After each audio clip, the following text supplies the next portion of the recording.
आपको बताऊं बड़ी दिव्य कथा महारास की लीला।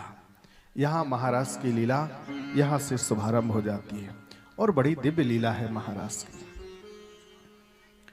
भागवत जी के 5 अध्याय ये पंच प्राण हैं और सर्वश्रेष्ठ लीला है महारास की लीला। यहाँ से आपको महारास की लीला श्रवण करवाने का प्रयत्न करता हूँ। ये महारास की लीला है क्या? रसो वही सा, जिसमें केवल रस ही रस हो, जिसमें केवल आनंद ही आनंद हो, केवल शार ही शार हो, उससे कहते हैं महारास। शरद पूर्णिमा का दिन आया। शरद पूर्णिमा के दिन ही भगवान ने क्या किया? शरद पूर्णिमा के दिन भगवान ने अपनी बांसुरी को बजाया और बांसुरी का वादन किया है। महारास की लीला मेरे कृष्ण शरद पूर्णिमा के दिन ही किया करते हैं। कहते हैं महारास की जो लीला है, किसी ने आकर के एक प्रश्न किया, बोले बाबा एक बात बताओ। बाबा से कहा, बाबा भगवान ने ऐसा क्यों किया? ये महारास की लीला भगवान ने क्यों करी? और कलयुग में लोगों की छोटी बुद्धि होगी तो लोग क्या सोचेंगे? भगवान ने महारास की लीला करी है। हजारों गोपियों के मध्य में खड़े होकर के भगवान ने ये लीला को किया। ऐसी क्या आवश्यकता हो गई? तब महात्माओं ने कहा बात यह है। बोले क्या? ये महारास की लीला है क्या? आपको बताऊं, ये महारास की लीला है काम विजय प्राख्यापनार्थो, काम के ऊपर विजय प्राप्त करने वाली लीला है। दूसरी बात, एक और बात बताऊं, कई लोग ऐसे प्रश्न कर देते हैं भगवान ने महारास किया, हजारों गोपियों के साथ में महारास किया, भगवान के विवाह हुए, 16,108 भगवान के विवाह हुए, और आज का आदमी 2-4 कर ले तो लोग किस दृष्टि से उसको देखते हैं? अरे भगवान ने ऐसा किया, भगवान ने वैसा किया, ऐसा करना चाहिए था, ऐसा नहीं करना चाहिए था। एक बात बताऊं, वो भगवान है सामर्थ्यवान। भगवान ने 16,108 विवाह किए, है ना। भगवान ने गोपियों के साथ में महारास किया। अरे भगवान ने गिरिराज पर्वत को भी तो धारण किया, 7 कोस का पर्वत धारण किया। भगवान ने ऐसा किया तो हम करके देखें। अरे तुम क्या करोगे? उन्होंने 7 कोस का पर्वत धारण किया, तुम 7 कुंटल का ही पत्थर उठा के दिखा दो, नहीं उठा सकते हो। भगवान ने 16,108 विवाह किए, है ना। अब भगवान ने इतने विवाह किए, आज का आदमी 2-4 विवाह कर ले तो कौन सी बड़ी बात? अरे करके देखो ना। अब इनके 16,108 विवाह थे, लेकिन मेरे कन्हैया का दर्शन करना हमेशा केवल 16 वर्ष के ही लगते हैं। भगवान ने 16,108 विवाह हुए तब वो 16 वर्ष के लगते हैं। तुम 2-4 करके देखो, चांद में बाल नहीं मिलेगा एक भी। भगवान ने क्या किया? तुम क्यों? वो सामर्थ्यवान है, समर्थ को नहीं दोष गुसाई। जो सामर्थ्यवान होता है उसमें दोष नहीं देखना चाहिए। क्यों नहीं देखना चाहिए? आप लोग नर्मदा स्नान करने कोई गए? जाते होगे ना, पास में ही है। कौन कौन गया? जरा हाथ उठा के बताओ। अरे वाह, बोल नर्मदे मैया की जय। नर्मदा स्नान करने जाते हैं तो मन में लगता है ना कि खुद जल लेकर के चलो घर। लेके आते हैं ना हम लोग। वहां कट्टी मिलती है, प्लास्टिक के डिब्बे मिलते हैं, उन डिब्बों में कोई बर्तन में वो जल लेकर के आते हैं। अच्छा, जल लेकर के आते हैं तो जब जल लेकर के आते हैं, अगर कहीं उस डिब्बे में जिसमें जल था ना, और जहां तुम्हारी गाड़ी खड़ी है वहां आकर के तुमने उस जल को नीचे रख दिया और नीचे रख करके अपना सामान कुछ गाड़ी में रखने लगे। इतने में कहीं संजोग की बात कोई शुअर आ जाए और शुअर आकर के उस बर्तन में जिसमें तुम्हारा नर्मदा जी का जल है उसमें मुंह मार दे, तो सच्ची बात बताना, उस जल को लेके आओगे क्या? नहीं आएंगे ना। क्यों नहीं आएंगे? क्योंकि उसमें शुअर ने मुंह मार दिया। लेकिन एक बात बताओ, और वही शुअर जाकर के क्या करता है? वो नर्मदा जी में गोता मारता, इधर से उधर निकल जाता। उस समय तुम भी स्नान करते हो, क्या तुम्हारे मन में गलानी आई कि नहीं ये नर्मदा में तो सुअर निकल गया, अब ये नर्मदा गंदी हो गई, ये जल गंदा हो गया, अब हम इसमें स्नान नहीं करेंगे? कभी निकल के बाहर आए तुम? मन में कोई खोट आया क्या? नहीं आता ना। क्यों नहीं आता? वो इसलिए नहीं आता क्योंकि उस पात्र में जो नर्मदा जल है ना, वो थोड़ा है, उसमें संक्षिप्तता है, और वहां पर है वो विशालता है, वहां बहुता है। तो जहां विशालता होती है, जहां सामर्थ्यता होती है, वहां दोष नहीं होता है। इसलिए समर्थ को नहीं दोष गुसाई, रवि पावक सुर शरीकी नाही, इसमें दोष नहीं मानते। दूसरे एक बात बताऊं, ये महाराज की लीला है काम विजय प्राख्यापनार्थ, तो काम के ऊपर विजय प्राप्त करने वाली लीला है। और काम पर विजय प्राप्त केवल दुनिया में दो ही लोग कर सकते हैं, या तो कोई संत होगा या कोई भगवंत होगा। कोई संत होगा या फिर भगवंत ही होगा। एक बार क्या हुआ, स्वामी विवेकानंद जी हमारे यहाँ से बाहर गए और श्रीमद् भगवत गीता का खूब प्रचार प्रसार किया। लोगों को बड़ा अच्छा लगा। एक देवी आई और देवी आकर के स्वामी जी से बोली, स्वामी जी को प्रणाम किया, स्वामी जी मेरा विवाह नहीं हुआ, मैं विवाह करना चाहता हूँ आपके साथ। स्वामी जी ने कहा क्यों? बोले इसलिए करना चाहे तो मुझे एक संतान चाहिए। बोले कैसे? बोले आपके जैसी संतान चाहिए। स्वामी जी बोले बस इतनी सी बात है? बोले हाँ। बोले देवी जी सुनो, मैं तुमसे विवाह करूंगा, विवाह करने के बाद में कोई गारंटी की बात थोड़ी है कि बेटा हो जाए, बेटी भी हो सकती है, हो सकता है ना बेटा हो ना बेटी। वो बेचारी बड़ी निराश हो गई, स्वामी जी मैं तो बहुत आशा लेकर के आई थी, आप संत हो। स्वामी जी ने कहा हाँ ठीक है ना, मैं तुम्हारी इच्छा को पूर्ण करूंगा, तुम्हें संतान ही तो चाहिए ना। बोले हाँ, तो एक काम करो ना, तुमको मेरे जैसी संतान चाहिए, मेरे जैसा बेटा चाहिए? बोले बिल्कुल आपके जैसा ही चाहिए। बोले तो एक काम करता हूं ना। बोले क्या? देवी जी आप खड़ी हो जाओ। देवी जी खड़ी हो गई। स्वामी विवेकानंद जी ने उस समय क्या किया, तुरंत वो भी खड़े हो गए। आकर के वो देवी जी के चरणों में अपने मस्तक को रख दिया और मस्तक को रख करके बोले माँ आज से तू मेरी माँ और मैं तेरा पुत्र हूँ, मैं तेरा बेटा हूँ, तू मेरी माँ है। धन्य है वो स्वामी विवेकानंद जी। वहां के लोग इस दृश्य को देख कर के ही रह गए, वास्तव में तुम ही संत हो। तो काम पर विजय प्राप्त केवल दुनिया में या तो कोई संत होगा या फिर कोई हनुमत जैसा भगवंत होगा। तो मैं निवेदन यही करना चाहता था, भगवान श्री कृष्ण ने काम विजय प्राख्यापनार्थों, काम पर ऊपर विजय प्राप्त करने के लिए इस लीला किया। काम पर विजय प्राप्त करने के लिए क्यों किया, उस समय की बात आपको बता दूं। एक बार की घटना क्या हुआ, कामदेव जी आए भोलेनाथ के पास में और भोले बाबा के ऊपर प्रहार किया। भोले बाबा के ऊपर अपने बाणों का प्रहार किया। जैसे प्रहार किया, अब भोलेनाथ तो भोलेनाथ ही हैं।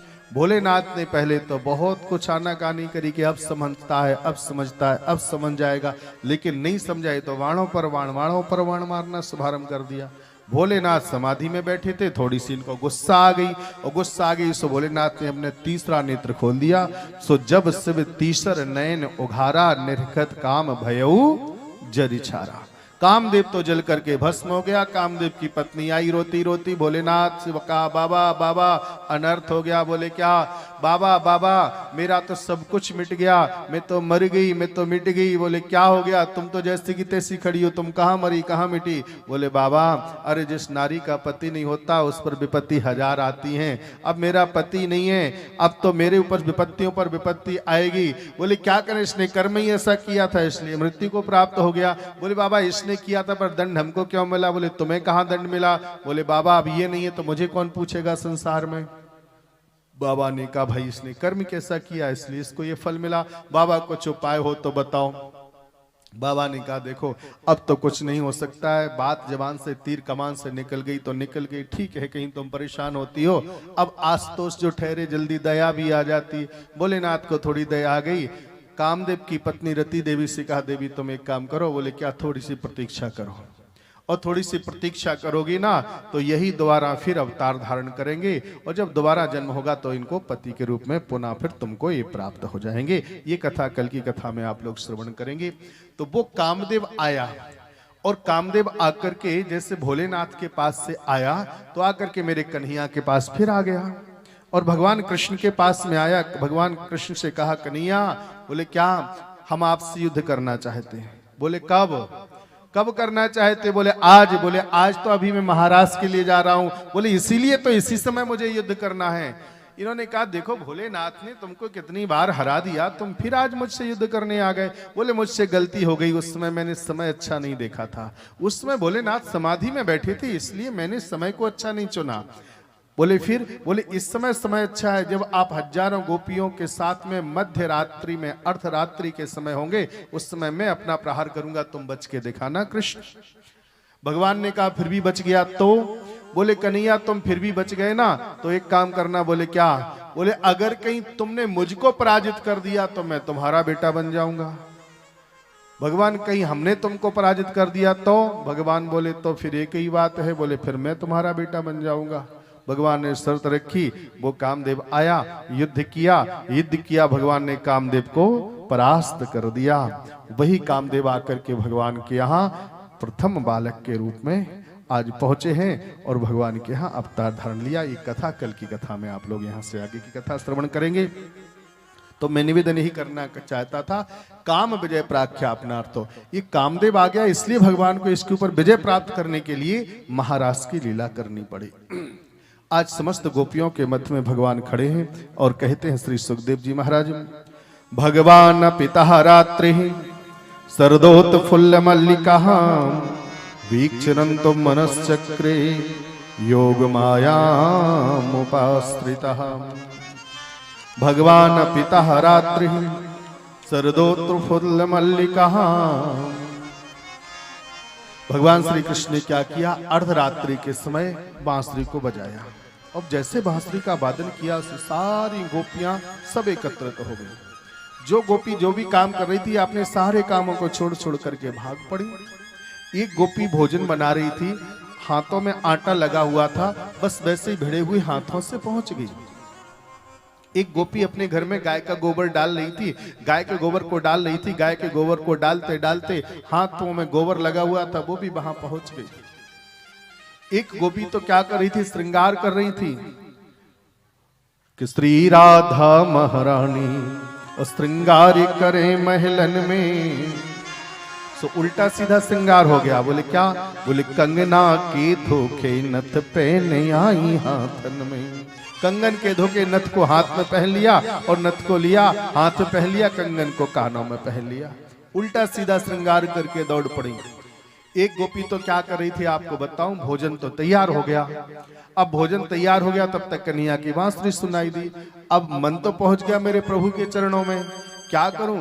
तब तक क्या हुआ, पतिदेव सामने आ गए। बोले देवी भोजन बन गया हो तो लेके आओ ना। इन्होंने भोजन की थाली परोसी, लेकर के जाने लगी। तब तक गौ माता रमाने लगी गौशाला में। इन्होंने सोचा एक काम करो, चलो दोनों ही करते हैं। एक हाथ में भूसा की डलिया ले ली और एक हाथ में भोजन की थाली ले ली। भूसा की डलिया ली और लेकर के गौ माता को खिलाना चाहती थी, भोजन पतिदेव के दिल देना चाहती थी, लेकिन मन तो एक ही था। सो मन था प्रभु के शरण में पहुंच गया। इन्होंने क्या किया, भोजन की थाली ले ली, गौ माता को खिला दिया, भूसा की डलिया ली, सो पतिदेव के सामने रख दिया। बोले लगाओ भगवान का भोग। पतिदेव बोले क्या हो गया तेरे को? ऐसी स्थिति हो जाती थी गोपियों की। तो गोपियां सब जाकर के पहुंच गई मेरे कन्हैया के पास में अर्धरात्रि के समय। भगवान ने तुरंत गोपियों को देखा तो भगवान बोल उठे। भगवान ने सबसे पहले पुष्पों को लिया और पुष्पों को लेकर के पुष्प बारिश कर दी गोपियों के ऊपर और कहने लगी, स्वागतम वो महाभागा प्रियम किम करवाणी वहां ब्रजस्या नाम अयम कश्चिद ब्रूतागमन कारणम। ए गोपियों, हम आपका स्वागत करते हैं। आप पधारी हो मेरे दर पर, हम तुम्हारा स्वागत करते हैं। लेकिन एक बात बताओ गोपियों, भगवान ने एक प्रश्न कर दिया, ब्रूतागमन कारणम। अरे गोपियों तुम बोलो ना, तुम्हारे आने का कारण क्या है, यहाँ क्यों पधारी हो तुम? लेकिन एक बात बताओ, लगता है तुम इसलिए आई होंगी, दृष्टम वनम कुसुमितम राकेश कर रंजितम। आप इसलिए आई होंगी, तुमने सोचा होगा अर्धरात्रि के समय शरद पूर्णिमा का चंद्रमा जब खिलता है तो जंगल की शोभा, वन की शोभा बड़ी सुंदर लगती है। वो वन की शोभा को निहारने के लिए आप आई होंगी ना। देख लिया ना वन को तुमने, अब तुम लौट जाओ अपने अपने घरों के लिए। और पता है तुम्हारे घरों में प्रतीक्षा कर रहे होंगे मातरहा पितरा पुत्रहा भ्रातरहा पतयश्च वा। तुम्हारे माता पिता भाई बहन पति सब तुम्हारी प्रतीक्षा कर रहे होंगे, तुम जल्दी जल्दी अपने घर लौट जाओ ना। गोपियां नहीं जाती। गोपियां तो क्या करती हैं, गोपियां खड़ी खड़ी बस देख रही, मैं कृत्यम किम कर्तव्यम विमूढ़ा, मैं क्या करूं क्या नहीं करूं। गोपियों की तो वैसी स्थिति होगी जैसे कोई व्यक्ति बुलाए, भैया तुम मेरे घर पधारना ना, मेरे घर दर्शन दे दो, और आप उसके घर चले जाओ और दरवाजे को खटखटाओ, भैया खोलो ना, मैं तेरे दरवाजे पे आ गया हूं। और पता वो व्यक्ति दरवाजे को खोले और दरवाजे को खोलते ही आपसे बोलना चालू कर दे, आप कौन हो, कहां से आए हो, किससे मिलना है, क्या काम है, तुम्हारे पास उत्तर ही देने को नहीं बचेगा। देखो अभी अभी तो मुझसे कहा था मेरे घर आओ, मुझको जानते हैं पहचानते, और फिर भी ऐसी बात कर रहे हैं। बात क्या है? गोपियों का भी हाल यही हो गया, गोपियां कुछ जवाब देते नहीं बनी। भगवान ने कहा, रे गोपियों, लगता है तुम्हारी समझ में नहीं आ रहा है। देखो मैं बताऊं, अर्धरात्रि के समय तुमको यहाँ नहीं आना चाहिए था। अपने माता पिता भाई बहन पति पत्नी सबको छोड़ करके तुम यहाँ चली आई हो, ये धर्म नहीं है। धर्म जानते हो क्या होता है? बोले क्या धर्म होता है? तो धर्म की बात पढ़ाने लगे कन्हैया। दोहशीलो दुर्भगो वृद्धो जड़ो रोगे धनो पिवाह पति ही स्त्रीभिर्ना हंतव्यो लोके सुभिर पातके। दोहशीलो दुर्भगो, देखो नारियों का एक ही धर्म होता है, सबसे बड़ा धर्म होता है। बोले क्या? एक ही व्रत एक धरत ने एक ही धर्म एक व्रत ने एक ही धर्म एक व्रत ने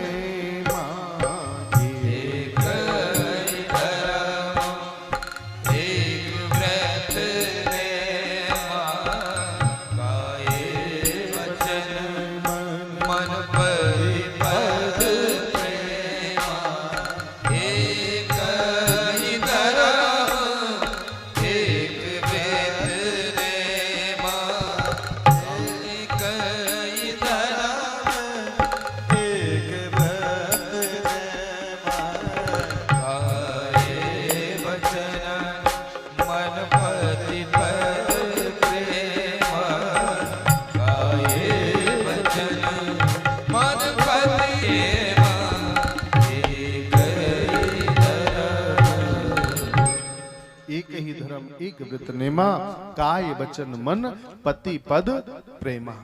एक ही धर्म है तुम्हारा, अपने पति की सेवा करना। पति कैसा भी हो, बोले कैसा हो? दोहशीलो, अगर कहीं सीलवान ना हो तो भी कोई बात नहीं, दुर्भगो भाग्यहीन हो तो भी कोई बात नहीं हो, वृद्ध हो जड़ हो रोगी हो, ऐसे भी पति की सेवा करना भी तुम्हारा धर्म है। भगवान ने अपनी कथा को सुना लिया। गोपियां बोली, कन्हैया एक कथा हमको भी आती, तुम कहो तो मैं सुनाऊं। बोले हाँ तो सुनाओ। बोले क्या सुनाओ? बोले कन्हैया एक बात बताओ। बोले क्या? भगवान ने एक कथा को सुनाया। गोपियों जानती हो पतिव्रत में कितना ताकत होती? बोले कितनी ताकत होती? एक ब्राह्मणी थी, उसके घर में एक ब्राह्मण देवता रोज हवन करते थे। हवन करते करते क्या हुआ, एक दिन ब्राह्मणी बैठी थी, ब्राह्मण देवता आए, सो गए, सिर उनके एक पैर पर रखा हुआ था। इतने में क्या हुआ, एक छोटा सा बच्चा था, खेलता खेलता वो हवन कुंड में कूद गया। अब कूद गया, उसने सोचा क्या करूं, देखती हूँ अगर कहीं बचाती हूँ तो पति की नींद खुल जाएगी, दौड़ के जाती हूँ, नहीं जाती हूँ तो बच्चे का प्राणांत हो जाएगा। लेकिन फिर भी वो वहां से नहीं हटी, और जब अंदर से चीख निकली, पति की नींद खुली, और दोनों जाकर के वहां पर हवन कुंड में जाकर के एक साथ देखा, तो उसके पातिव्रत धर्म का ऐसा प्रभाव कि वहां जहां अग्नि की लपटें निकल रही थी, वहां हरे हरे जवाले खिल रही थी। ये पातिव्रत धर्म का प्रभाव है देवी, इसलिए तुम जाओ अपने अपने घरों के लिए लौट जाओ। देवियां बोली, ये कथा हमको भी आती कन्हैया, तुम कहो तो हम सुनाए। भगवान ने कहा सुना दो। गोपियां बोली, सुनो कन्हैया, एक पतिव्रता नारी थी, और वो पतिव्रता नारी थी, एक दिन उसके पति बाहर चले गए विदेश धन कमाने के लिए। जब घर से बाहर पति देव जी चले गए, बहुत दिन हो गए, उन्होंने क्या किया, एक फोटो वाले पति को लिया, एक फोटो को लेकर के रोज पूजा करती है, और पूजा करने के बाद में जब फोटो को भोग लगा देती तब स्वयं भोजन प्रसाद पान करती। एक दिन बहुत सालों के बाद में वो पति लौट करके आ गया, तब फोटो वाले पति की पूजा कर रही थी। अब कन्हैया वो पति आ गया दरवाजे पर, दरवाजा खटखटाने लगा, दरवाजा खोलो। कन्हैया एक बात बताओ, कहीं फोटो वाले पति की पूजा छोड़ती है तो भी पातिव्रत धर्म नष्ट होता है, और कन्हैया दरवाजे पर खड़े हुए पति को अगर कहीं दरवाजा खोलने नहीं जाती है तो भी पातिव्रत धर्म नष्ट होता है। कन्हैया ऐसी परिस्थिति में उसे क्या करना चाहिए? भगवान बोले क्या करना चाहिए, जब वास्तविक पति दरवाजे पर आ ही गया ना, तो फोटो वाले पति की पूजा छोड़ के दौड़ करके चले जाना चाहिए दरवाजा खोलने के लिए। गोपियों ने कहा, कन्हैया बस यही हाल तो हमारा है, बोले क्यों? कन्हैया तुम हो एक अगोचर सबके प्राण पति।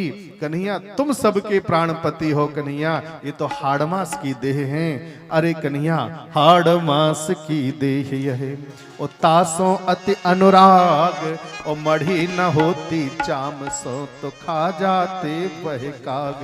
तो ऐसे बर को काह बरु ओ जन्म लेते मर जाए सुबरिये गिरधर लाल को छोड़ेला अमर हो जाए। कन्हैया तुम सबके प्राणपति हो। कन्हैया जब सबके प्राणपति सच्चे पति आप हो कन्हैया तो हम तुम्हारी शरण में आ गए हैं। अब हम लौट करके जाने वाली नहीं है। भगवान तो मानो ठोक बजा करके परीक्षा ले रहे थे। जैसे कोई घड़े को देखता है ना, वो घड़े को खरीदता है तो उसको ठोक बजा के देखता है कच्चा है कि पक्का है। भगवान तो ऐसे ठोक बजा करके देख रहे थे। भगवान ने कहा नहीं ये तो पक्की बन करके आई हैं। भगवान ने उसी समय आए और भगवान आकर के सभी गोपियों के मध्य में खड़े हो गए। और भगवान जैसे ही खड़े हुए, आज भगवान ने बड़ी दिव्य महारास की लीला सबके साथ में करी। भगवान भी नाचते जा रहे और गोपियां भी नाचती चली जा रही थी। इतने में क्या हुआ, नाचते नाचते नाचते नाचते एक गोपी के पाम की पायल टूट गई। जब गोपी के पाम के पायल टूट गई तो क्या किया भगवान ने देखा। भगवान ने चुपके से उस पायल को उठाया और लेकर के गोपी नाचती रही। भगवान ने तुरंत अपनी ऐसी नटकला खेली कि वो उसको बांध दिया। दूसरी गोपी की नजर पड़ी। गोपी ने सोचा कहीं काश हमारी भी पाम की पायल टूट जाती तो कन्हैया आज हमारे पाम की पायल भी बांधते। बड़ी जोर से पैर को पटका, उसके भी पाम की पायल टूट गई। कन्हैया ने उनकी भी पायल को बांध दिया। अब 2, 4, 6, 10, 20 गोपियों की पायल को बांधा। सब में होड़ लग गई कि अब तो हमारी भी पायल बांधे। हमारी कन्हैया पायल ही बांधते रहे। भगवान ने सोचा ये तो गड़बड़ हो गया, अब क्या करूं। भगवान थोड़े से वहां से अंतर ध्यान हो गए, क्योंकि जो व्यक्ति ज्यादा पास में रहता है ना फिर उसका महत्व थोड़ा कम हो जाता है। और सबसे ज्यादा महत्व कम बढ़ता है कहीं कोई व्यक्ति हमसे दूर चला जाए तो जो आनंद संजोग में नहीं आता वो वियोग में ज्यादा आता है। फिर वियोग में बहुत ज्यादा याद उसकी आती है। भगवान ने कहा थोड़ा सा वियोग भी करवा देते हैं इनको। अभी संजोग था, अब भगवान ने वियोग करवाया। थोड़े से अंतर ध्यान हो गया। गोपियां तो ऐसे घबरा गई जैसे किसी लोभी का किसी ने धन छीन लिया हो। घबराती घबराती गोपियों ने इधर उधर देखा, कहीं कन्हैया नहीं दिखाई दी। निकल पड़ी और निकल करके जंगल में गई। जंगल में जाकर के तुलसी महारानी से पूछा, कच्चे तुलसी कल्याणी गोविंद चरण प्रिया। हे तुलसी महारानी तुम तो गोविंद की चरण प्रिया हो, कहीं तुमने कृष्ण को देखा? ना करती ना हाँ करती। पृथ्वी देवी से पूछती, माँ तुम्हारे वक्षस्थल पर तो चरण कमल रख करके गए होंगे वो गोविंद, तुमने कहीं देखा गोविंद को? ना करती ना हाँ करती। पीपल के पास पहुंची, पीपल से कहा तुम तो साक्षात नारायण के स्वरूप हो, तुमने कहीं मेरे कृष्ण को देखा? ना करते ना हाँ करते। अब तो जंगल जंगल में जाती और तेरे कन्हैया हम तुम्हारे नाम की दुहाइयां गाते फिरते हैं। कन्हैया तुम कहाँ गए हो, कहाँ गए हो? कन्हैया एक बार तो मेरी तरफ आओ, हम तो तेरे नाम की दुहाई गाते हैं। और जंगल जंगल में जाती और वहां जाकर के कन्हैया से निवेदन करती, कन्हैया अरे तेरे नाम की दुहाई मेरा दिल दे, अरे तेरे नाम की दुहाई मेरा दिल दे, पुकारूं तुझे रो रो के सावरिया। तेरे नाम की दुहाई मेरा दिल दे, पुकारूं तुझे रो रो के सावरिया।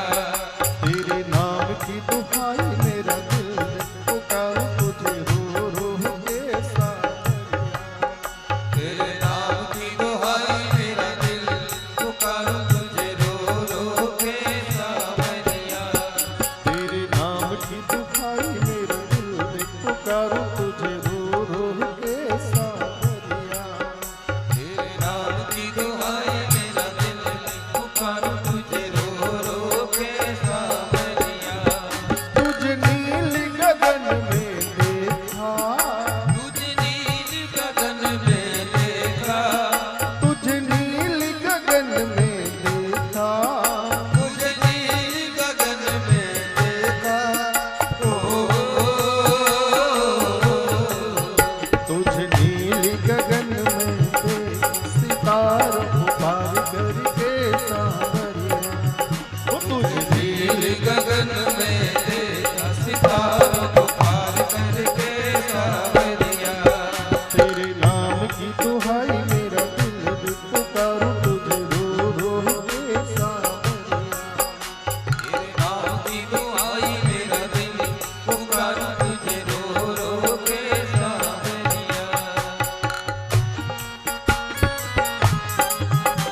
जंगल जंगल देखा पहाड़ों को पार करके सावरिया।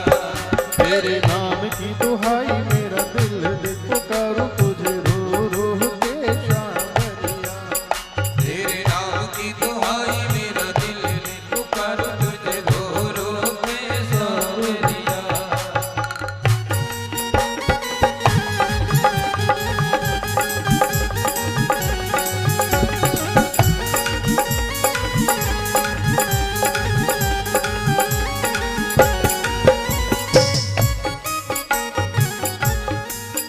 तुझे पनघट पनघट देखा, ओ तुझे पनघट पनघट देखा, तुझे पनघट पनघट देखा, तुझे पनघट पनघट देखा।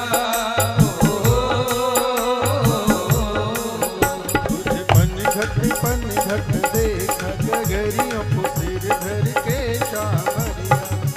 तुझे पनघट पनघट देखा, गगरियों को सिर धर के सावरिया। तेरे नाम की दुहाई मेरा दिल दे पुकारो रो के सावरिया। ओ तेरे नाम की दुहाई मेरा दिल ने पुकारो तुझे रो रो के सावरिया।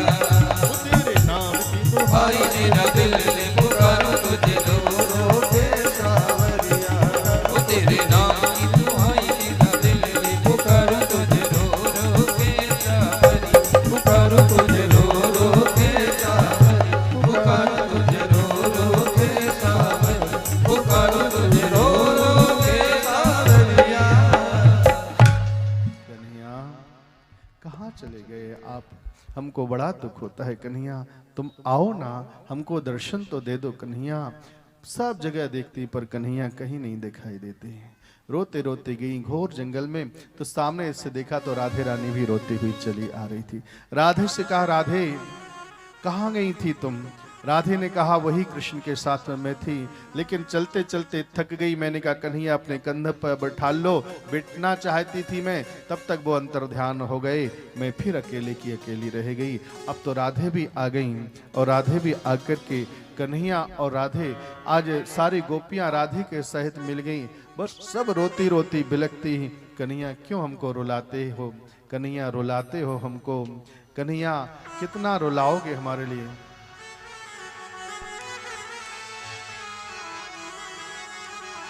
कन्हैया अगर कहीं रुलाते हो तो रुला लो, कोई बात नहीं, तुम्हारा दर्शन नहीं होगा, लेकिन कन्हैया तुम मेरे एक एक अंग, मेरे एक एक आंसू में समाये हुए हो। और गोपियां बड़े भाव से कहती, कन्हैया रुलाते हो हमको, रुला लो कन्हैया, मगर आंसुओं में समाना पड़ेगा।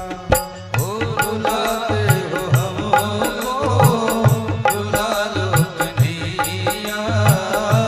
रुलाते हो हमको, रुला लो कन्हैया, मगर आंसुओं में समाना पड़ेगा।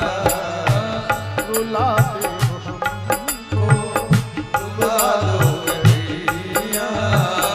रुलाते हो हमको, रुला लो कन्हैया, मगर आंसुओं में समाना पड़ेगा। मगर आंसुओं में समाना पड़ेगा। मगर आंसुओं में समाना पड़ेगा। मगर आंसुओं में समाना पड़ेगा। कन्हैया क्यों रुलाते हो हमारे लिए? आतुर होकर के मेरे कृष्ण को पुकारा। भगवान कृष्ण को जैसे देखा तो भगवान ने सोचा, क्या करूं? आज भगवान कृष्ण की एक एक लीला का गायन करती, याद कर करके गोपियां आती है, कृष्ण बन जाती है, कि राधा बन जाती, कोई राधा बनती, कोई कृष्ण बन जाती, कभी कालिया मर्दन की लीला करती। एक गोपी आकर के ऐसे झुक के खड़ी हो जाती, एक गोपी इनके कमर पर खड़े हो जाते, था थकती या नृत्य करती, देखो मैंने कालिया मर्दन की लीला कर दी। कई गोपियां आती, गोपियां आकर के अपने दुपट्टे को लेती, ऐसे खींच लेती, कुछ गोपियां नीचे आकर के उंगली लगा करके खड़ी हो जाती और कहती देखो मैंने गिरिराज पर्वत को धारण कर लिया। ऐसे करके लीलाएं करती चली जा रही थी गोपियां। गोपियों ने देखा, भगवान ने देखा ये तो एक एक लीला कर रही हैं, और जहाँ भगवान की लीला होती है, भगवान की कथा होती है, मैंने पहले भी निवेदन किया, भगवान उस जगह पर आए बिना रुक नहीं पाते। जहाँ भगवान का कथा कीर्तन और लीला होती है, भगवान वहाँ पर आ ही जाते हैं। भगवान ने देखा कि अब तो ये मेरी आज लीला भी करने लगी, तो तुरंत आए और भगवान भी वहां पर आकर के प्रकट हो गए। बोलिए कृष्ण कन्हैया लाल की। बड़े सुंदर से गोपी गीत को भगवान ने आज गोपियों ने सुनाया। बस गोपी गीत को आज भगवान नहीं रोक पाए, भगवान बड़े भाव से गोपी गीत को गाने लगी और कहने लगी। आए एक दो श्लोक हम लोग गुनगुनाएंगे।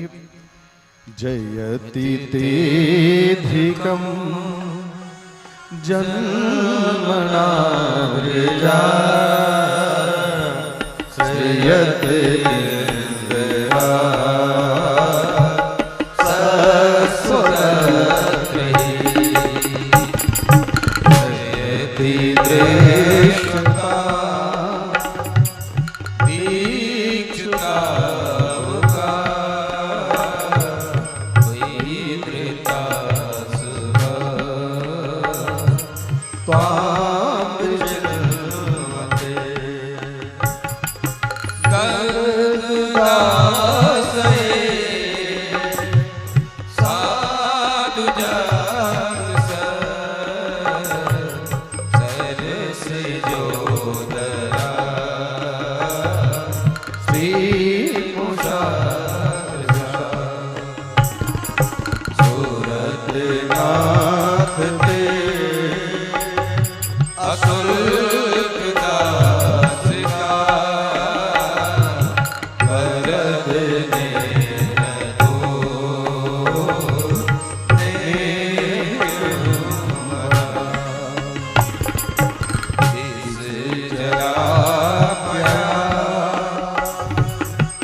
दे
तुम्हारे जन्म के कारण बैकुंठ आदि लोकों से भी ब्रिज की महिमा बढ़ गई है।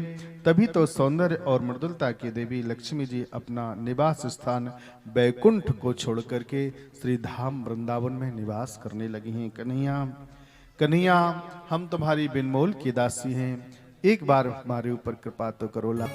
कन्हैया, तुम कहाँ हो? अगर कहीं तुमको इस विरह व्यथा में हमको मारना ही था तो वो दावाग्नि में क्यों नहीं जला दिया? कन्हैया, उसी में जल करके भस्म हो जाते। वो कालिया नाग के जहरीले जहर से ही हमारा प्राणांत हो जाता है। कन्हैया, तुमने फिर हमको वहां पर क्यों बचाया था? ये गिरिराज पर्वत को काहे को उठाया था? देवराज इनके कोप से ही हमारा प्राणांत हो जाता है। कन्हैया, लेकिन कोई बात नहीं कन्हैया, चलो हम तुम्हारी कथा करते हैं। तब कथा अमृतम तप्त जीवनम, आपकी कथा तो महाराज मरते हुए के लिए अमृत का कारण बनती है, अमृत बन जाती है और उसको जीवन दे देती है। कन्हैया, हम तुम्हारी कथाएं भी सुनाते हैं। एक बार मेरी तरफ मुड़ करके तो देखो कन्हैया, हमारे ओर देखो ना। और जैसे आज गोपियां बोलती हैं पर एक भी बार नहीं देखा, वॉल्यूम बढ़ाओ ना, एक भी बार इन्होंने मुड़ करके भी नहीं देखा। भगवान ने कहा गोपियों से, बार बार गोपियां कह रही कन्हैया एक बार तो हमारी तरफ देखो। भगवान तत्क्षण आए और वहां पर आकर के प्रकट हो गए। बोले गोविंद भगवान की बोली बांकी बिहारी लाल की जय जय श्री राधे। अब तो मेरे कृष्ण जैसे ही प्रकट हुए, बस कृष्ण प्रकट हुए उसी समय आई राधा रानी भी आ गई, कृष्ण भी आ गए और सब नाचने लगे। अब हमारे मध्य में भी भगवान नाचते हैं, कितने सुंदर ढंग से नाचते हैं। सभी लोग बड़े भाव से आनंद भी लेंगे। अरे राधा नाचे कृष्ण नाचे, नाच गोपीजन। अरे राधा नाचे कृष्ण नाचे, नाच गोपीजन। मन मेरो बन गयो सखीरी पावन वृंदावन।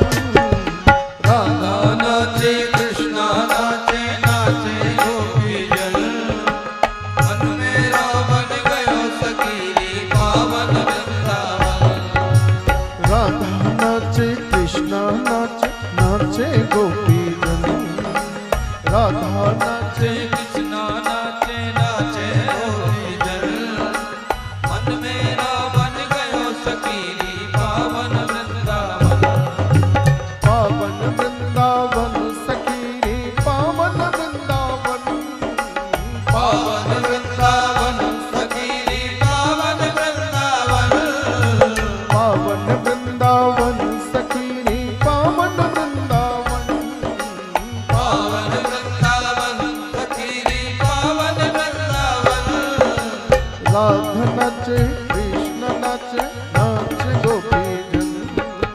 राधा नाचे कृष्ण नाचे, नाचे गोपीजन।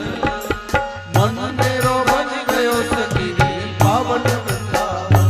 हो राधा नाचे कृष्ण नाचे, नाचे गोपीजन। मन मेरो बन गयो सखीरी पावन वृंदावन। पावन वृंदावन सखीरी पावन वृंदावन। पावन वृंदावन सखीरी पावन वृंदावन। पावन वृंदावन सखीरी पावन वृंदावन। पावन वृंदावन सखीरी पावन वृंदावन। राधा नाचे कृष्ण नाचे, नाचे गोपीजन। राधा नाचे कृष्ण नाचे, नाचे गोपीजन। मन मेरो बन गयो सखीरी पावन वृंदावन। ओ मन मेरा बन गयो सखीरी पावन वृंदावन।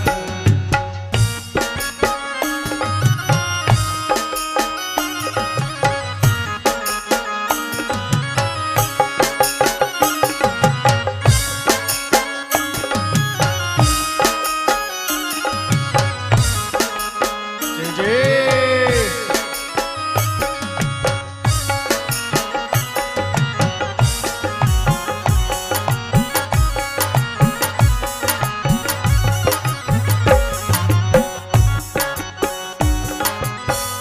सभी लोग काली सेवा करते हैं। बोल मोर भगवान की।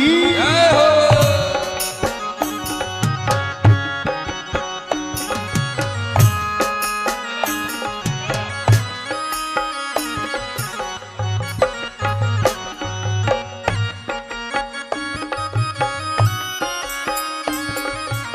सूरज नाचे चंद्र नाचे नाच तारागण, सूरज नाचे चंद्र नाचे नाच तारागण, सूरज नाचे चंद्र नाचे नाच तारागण, ओ सूरज नाचे चंद्र नाचे नाच तारागण, ओ सूरज नाचे चंद्र नाचे नाच तारागण।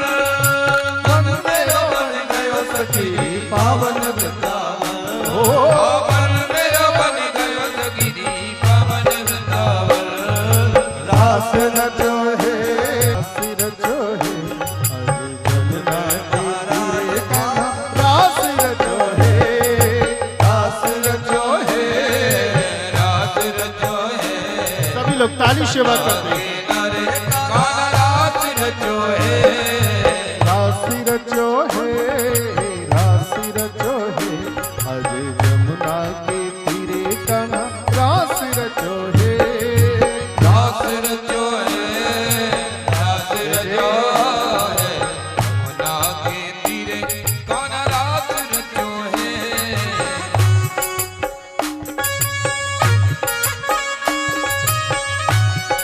सभी लोग ऊंचा हाथ करके ताली सेवा। भगवान के महाराज की बड़ी दिव्य लीला है।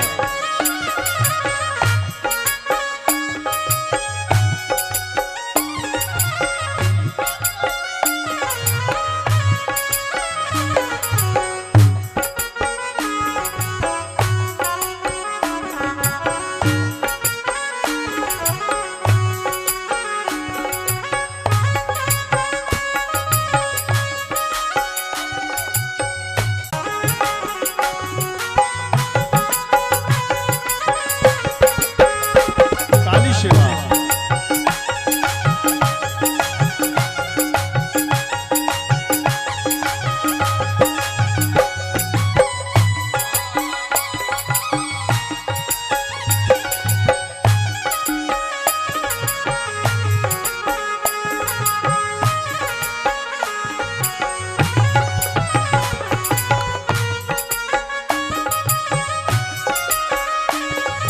गंगा नाचे यमुना नाचे नाच नदीगण, गंगा नाचे यमुना नाचे नाच नदीगण, गंगा नाचे यमुना नाचे नाच नदीगण, ओ गंगा नाचे यमुना नाचे नाच नदीगण, गंगा नाचे यमुना नाचे नाच नदीगण। ओ मन मेरो बन गयो सखी पावन वृंदावन, ओ मन मेरो बन गयो सखी पावन वृंदावन। रास रचो है रास रचो है, आज यमुना के तीरे काना रास रचो है, रास रचो है, रास रचो है। यमुना के तीरे काना रास रचो है।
आज जमुना के तीरे कान्हा रास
सब बलहारी वाली माल वर गैया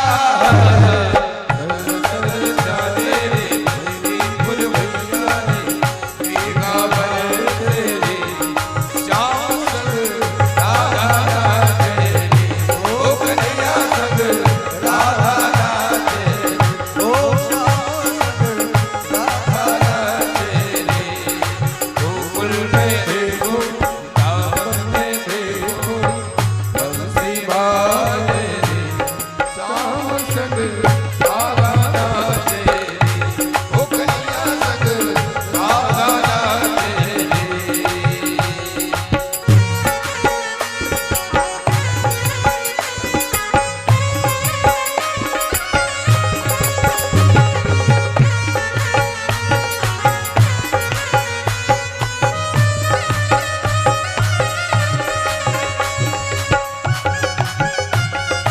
जय जय सभी लोग ताली से बात करते हुए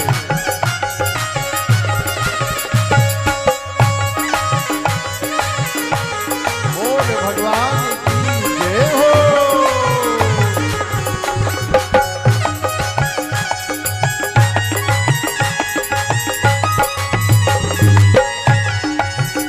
मेरा सामो बड़ा अलबेला मेरी मटकी को मार गयो ढेला।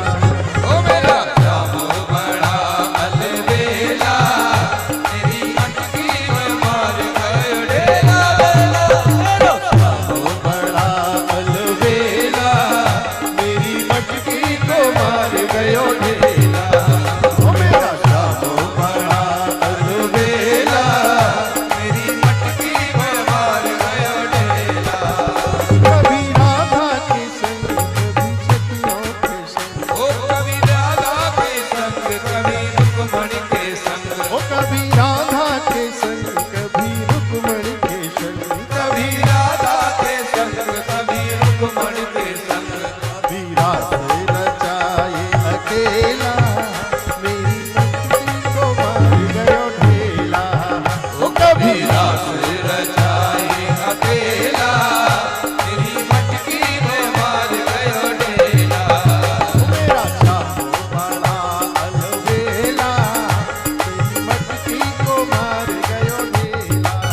ओ मेरा श्याम बड़ा अलबेला मेरी मटकी को मार गयो ढेला मेरा सामो बड़ा अलबेला मेरी मटकी को मार गयो ढेला।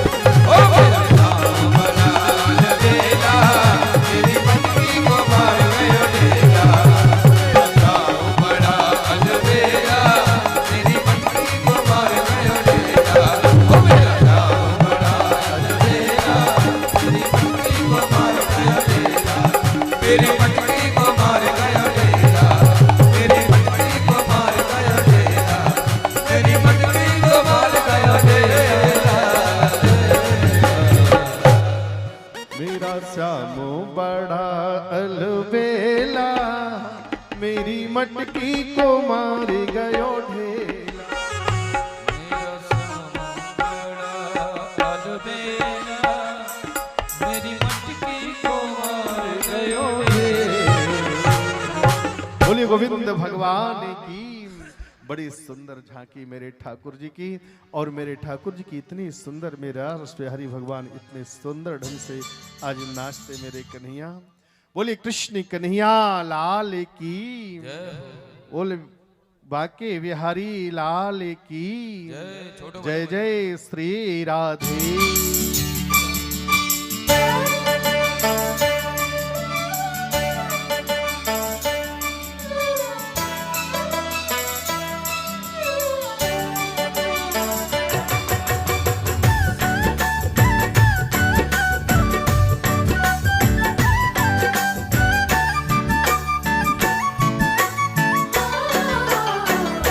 मीठी मीठी मेरे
डांडिया के लिए वो खड़ी हो जाए इसी भजन तो में। सो कन्हैया मेरो बांसुरी बजावे,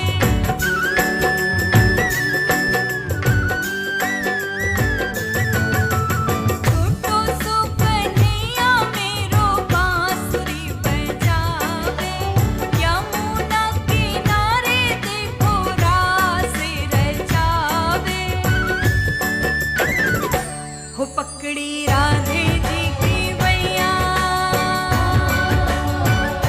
हो पकड़ी राधे जी की मैया, देखो घूमर घाले, वो देखो घूमर घाले, होकर शाम की दीवानी राधा रानी नाचे, होकर शाम की दीवानी राधा रानी नाचे, होकर शाम की दीवानी राधा रानी नाचे, मीठी मीठी मेरे, मीठी मीठी मेरे।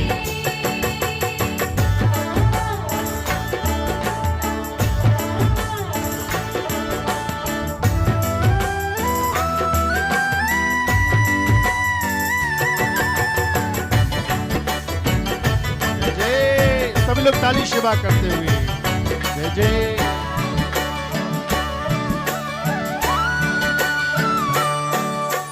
छम छम बाजे देखो राधे की बैजनिया,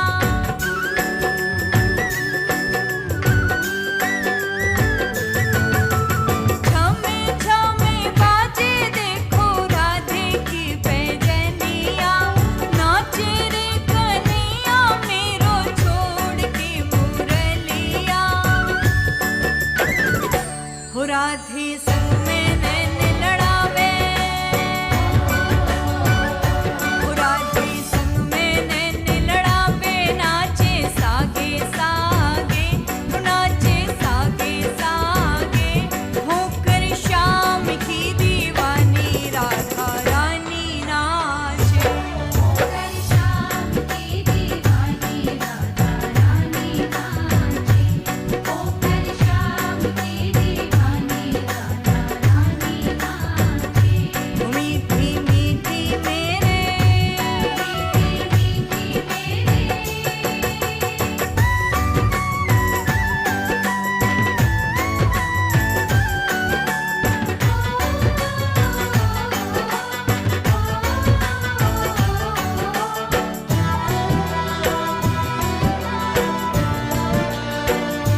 बोली कृष्ण कन्हैया लाल की। और यहाँ पर रास बिहारी भगवान विराजमान है। हमारे मुख्य यजमान जी आएंगे, आकर के रास बिहारी भगवान का पूजन करेंगे। और इसके आगे की कथा हमारे मध्य विराजमान है बाल विदुषी कुमारी शीघ्रता त्रिपाठी जी। और शीघ्रता त्रिपाठी जी वो आकर के यहाँ से आगे की बड़ी दिव्य लीला भगवान के विवाहोत्सव की, मथुरा गमन और विवाहोत्सव की बड़ी दिव्य लीला है। आज भगवान का विवाह होने वाला है, बहुत आनंद आएगा। पर आपसे हाथ जोड़ के निवेदन है, थोड़ा आप लोग शांति का परिचय देंगे। सब लोग बैठे रहेंगे। बहुत रही थोड़ी भी अब जाए। केवल एक दिन शेष बचा है, केवल कल और कथा होगी, बाकी का परसों तो हवन भंडारा है। लगे रहोगे उम्र भर, फुर्सत मिलेगी ना काम से, कुछ समय ऐसा निकालो प्रेम कर लो मेरे शाम से। काम में तो जिंदगी भर लगे रहना है, इसलिए अब जो होगा सो देखा जाएगा। आज थोड़ा आनंद लेंगे सभी लोग भगवान। अच्छा एक बात बताओ, भगवान की शादी जो हुई लव मैरिज हुई कि अरेंज मैरिज? अरेंज मैरिज नहीं, लव मैरिज हुई भगवान की। और कैसे लव मैरिज हुई आज आप बड़ा आनंद लेंगे, देखेंगे। तो आए भगवान के विवाह उत्सव की बड़ी दिव्य कथा आप लोग श्रवण करेंगे। और इसके पूर्व हमारे यजमान जी आएंगे, वो भगवान का पूजन करेंगे। मेरे रास बिहारी भगवान के जो भी न्यौछावर है वो आप लोग जो भी करना चाहते हैं, हमारे एक भैया आएंगे और वो आकर के कलश लेकर के आएंगे आप लोगों के पास में। जो भी अपने भगवान रास बिहारी भगवान की और न्यौछावर देना चाहेंगे वो वहीं बैठे बैठे दे सकते हैं, जिससे कथा में भी विघ्न नहीं होगा। और संत सेवा गौ सेवा हेतु जो भी राशि आप लोग देना चाहते वो वहीं पर बैठे बैठे दे सकते हैं। बोली गोविंद भगवान की, बोली बांके बिहारी लाल की। जय जय श्री राधे, जय जय श्री राधे। और उधर बैंड बाजे बनने के बाद आ गए हैं, तैयारी चालू हो गई। और अब मत बजाइयो बाजे। भोली बांके बिहारी लाल की जय, जय जय श्री राधे, जय जय श्री राधे। और आचार्य जी रास बिहारी भगवान का पूजन करवाने के लिए जा रहे हैं। बोले गोविंद भगवान की जय। भोली बांके बिहारी लाल की जय। आए सभी लोग एक बार एक साथ मिलकर के श्री राधा रानी को प्रणाम करें। और उसके बाद में सभी लोग कथा में प्रवेश करेंगे। पर आप सभी से एक निवेदन करूंगी, सभी लोग थोड़ी शांति बना करके रखेंगे। ये पीछे जो भैया लोग खड़े हुए हैं वहां पर जगह है, वहीं पर बैठ जाइए। लोग बैठ जाएं और जहां जिसको जगह मिले वहीं पर बैठ जाओ। और नहीं तो कुछ चेयर रखी है पीछे, चेयर डलवा दें सबके लिए, कुर्सियां डलवा दें पीछे। बोले गोविंद भगवान की। इधर जो बहनें खड़ी हुई हैं हमारी बच्चियां, ये सब बैठ जाओ। आप लोग बैठ जाओ, सभी लोग बैठ जाओ। सब लोग बैठ जाओ, दीदी बोल रही है बैठ जाओ, सब लोग बैठ जाओ।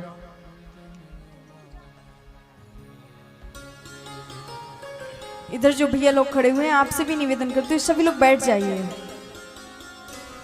बोली बांके बिहारी लाल की जय जय श्री राधे, जय जय श्री राधे श्याम। कीरति वृषभानु की दुलारी, कीरति वृषभानु की दुलारी, हमारी राधे गिरधर की प्यारी।